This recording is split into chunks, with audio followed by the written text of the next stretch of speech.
Pour mieux s'immerger dans la réalité politique, sécuritaire, économique et sociale d'Israël, connectez-vous chaque matin sur Studio Kalita. Daniel Haïk vous y attend pour sa revue de la presse. 8h37 sur Studio Kalita, l'heure de la revue de la presse des sites d'information et des médias. Des sites d'information qui d'ailleurs sont à l'honneur ce matin, en particulier le Haaretz qui a été l'un des premiers à annoncer vers 2h du matin le vote en seconde et troisième lecture de la fameuse loi sur les recommandations Chok Hamlatzot, un vote qui est intervenu après près de 48 heures de débat dans l'hémicycle. C'est l'opposition qui a choisi de faire durer le débat de telle manière en donnant l'ordre à ses députés donc de faire essentiellement ceux du camp sioniste et de Yair Lapid de prononcer des allocutions interminables.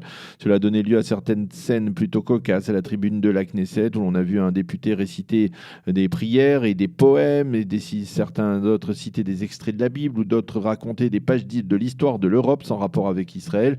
L'un des députés, Miki Levy du parti Yesh Atid, a battu des records hier en restant à la tribune pendant plus de 6 heures. Mais finalement, il n'y a pas eu de surprise. La coalition l'a emporté, donc 59 députés ont voté en faveur de cette loi, 54 ont voté contre, mais immédiatement après ce vote et en pleine nuit, Yair Lapid a annoncé que son parti allait déposer un recours devant la Cour suprême contre cette loi, une démarche qui a été immédiatement critiquée par la ministre de la Justice, Ayelet Shaked, qui a accusé Lapid d'humilier par cette décision le Parlement. En marge, les députés qui doivent actuellement dormir sur leurs deux oreilles, on peut dire, devraient reprendre aujourd'hui les débats, bien que le jeudi ne soit pas une journée parlementaire. En effet, ils doivent voter également deux autres projets de loi importants et attendus. Le premier est un amendement réclamé par le Israël Beiteinu d'Avigdor Lieberman, amendement à la loi sur la peine de mort, réclamant cette peine pour des terroristes coupables d'actes abjects. La seconde loi est celle permettant au ministre de l'Intérieur de faire fermer les supérettes durant le Shabbat. Et justement, à propos de l'amendement sur la loi sur la peine de mort, les médias israéliens, en particulier les journaux télévisés d'hier soir, ont mentionné en évidence la conclusion du procès de l'assassin des membres de la famille Salomon, Yosef Raya et Elad Salomon, Zichronam Livracha, qui ont été assassinés à leur domicile dans la localité de Khalamish il y a de cela 5 mois. Le procureur israélien a réclamé la réclusion à perpétuité contre le terroriste, mais la famille Salomon a déploré qu'il n'ait pas réclamé la peine de mort. Les quotidiens et les sites d'information se font par ailleurs l'écho ce matin d'un très profond embarras diplomatique pour l'État d'Israël vis-à-vis de l'UNESCO. En effet, le Premier ministre Binyamin Netanyahou a donné l'ordre vendredi dernier à l'ambassadeur d'Israël à l'UNESCO, Shama Cohen, d'envoyer une lettre confirmant officiellement le départ d'Israël de cette instance onusienne en 2018. Or, le règlement très rigide de l'UNESCO stipule qu'un pays qui veut quitter l'organisme doit absolument envoyer une demande officielle en ce sens avant la fin de l'année précédente, donc avant la fin de l'année 2017. Seul problème, en raison des fêtes de fin d'année civile, eh bien, les bureaux de l'UNESCO à Paris sont fermés et ce jusqu'à mardi prochain. Mardi prochain, nous serons déjà en 2018. L'ambassadeur d'Israël a fait savoir à la directrice de l'UNESCO, Audrey Azoulay, la décision du gouvernement israélien et l'embarras qui l'accompagne. Interrogé par les médias israéliens hier, il a affirmé que la lettre sera remise avant le début de 2018, même s'il devait pour cela grimper aux grilles du bâtiment de l'UNESCO à Paris. Le site Ynet fait état ce matin d'une nouvelle victoire des supporters d'Israël dans la lutte contre le BDS, une victoire dans le New Jersey aux États-Unis. Le gouverneur de cet État, Chris Christie, a donné l'ordre de couper tout contact avec la Danske Bank, la principale banque danoise. Motif, cette banque boycotte Israël. Or, la loi du New Jersey interdit formellement toute forme de boycott de l'État hébreu. C'est une organisation pro-israélienne, la coalition israélo-américaine pour l'action, qui a attiré l'attention du gouverneur sur ce boycott anti-israélien de cette banque. Cette organisation œuvre systématiquement à découvrir les compagnies ou institutions qui boycottent l'État d'Israël et à les dénoncer. Le Yediot Aharonot consacre ce matin sa une à Sarah Netanyahou et le journal reprend en fait une information diffusée hier soir en ouverture du journal télévisé des Hadashot de l'ex-seconde chaîne, selon laquelle l'épouse du Premier ministre aurait exigé du milliardaire américain Arnon Milchan un bijou d'une valeur de $2 500 à l'occasion de son anniversaire. Milchan aurait alors refusé ce cadeau forcé. Sarah Netanyahou lui aurait alors répondu qu'il était en train de l'humilier. Finalement, Milchan aurait cédé et il aurait offert donc ce cadeau à la première dame israélienne.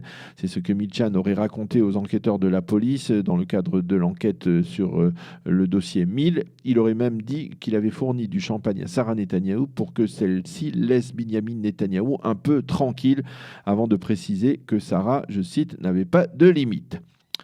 Irit Linor est l'une des écrivains israéliennes les plus célèbres, mais elle doit sa célébrité également et sa participation à l'une des émissions phares de Galei Tzahal, la radio de l'armée israélienne, Amila Acharona, le dernier mot, émission qui consiste depuis plus de 20 ans à réunir un éditorialiste de la gauche israélienne, un de la droite, pour dialoguer des sujets à l'ordre du jour de la société israélienne. Au fil des ans, l'Irit Linor, qui était solidement implantée dans la gauche, voire même l'extrême gauche israélienne, a très considérablement nuancé ses opinions et s'est rapprochée du centre, voire même parfois de la droite israélienne. Avant-hier soir, elle a été suspendue par le directeur de Galei Tzahal pour s'être exprimée en des termes, dirons-nous, peu corrects envers le président de l'État, Reuven Rivlin. Je vous rappelle qu'avant-hier, le président Rivlin avait lancé un appel encourageant les Israéliens à descendre dans la rue et à manifester. Une déclaration qui avait provoqué, je vous le disais dès hier, de très vives critiques. Le soir même, Irit Linor a exprimé son mécontentement des propos du président dans son émission, mais elle a rajouté que durant sa carrière, Roubi Rivlin avait été un politicien médiocre et l'a qualifié de khatsouf, d'insolent. Le directeur de Galei Tzahal a immédiatement annoncé qu'elle était suspendue donc pour une semaine. L'affaire fait beaucoup de bruit et elle est mentionnée en une du Yediot Aharonot de ce matin. Entre-temps, le président Rivlin a probablement compris que ses propos n'étaient pas tout à fait conformes à la nature unificatrice de sa fonction. Et hier, il a tenu à préciser qu'il n'avait pas appelé les Israéliens à manifester, mais, je cite, à s'engager dans l'action pour la collectivité. Une manière élégante de réparer un petit dérapage de la part de Monsieur le Président. Les journaux télévisés et les sites d'information se sont fait l'écho dès hier soir des propos très fermes du Premier ministre Binyamin Netanyahou face à la tension qui demeure à Gaza.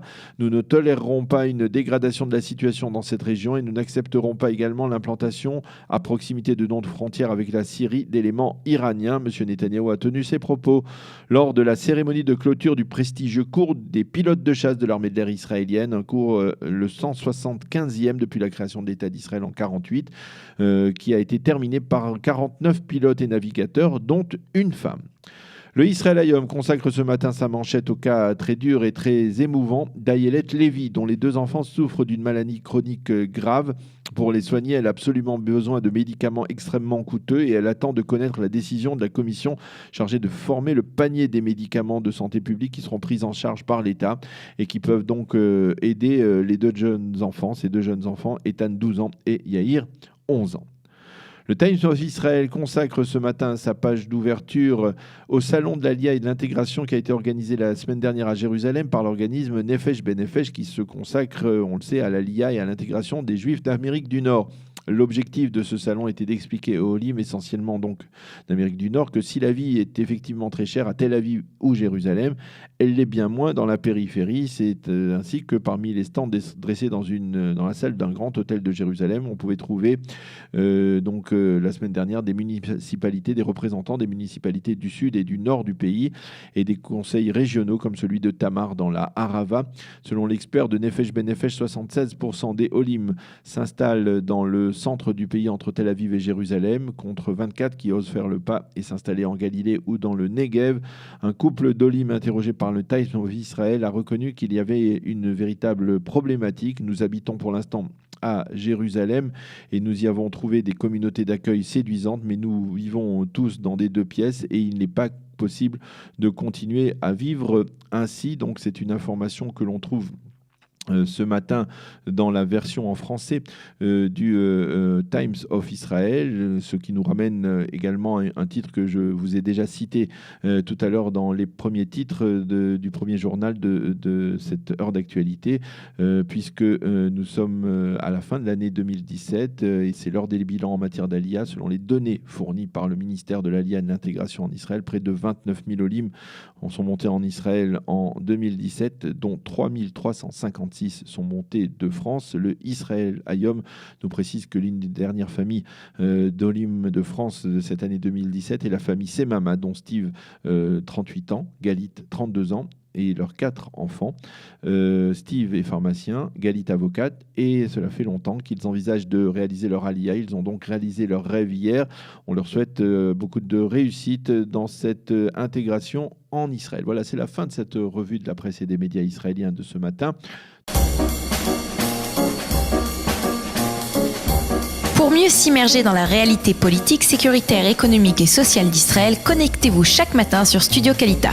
Daniel Haïk vous y attend pour sa revue de la presse.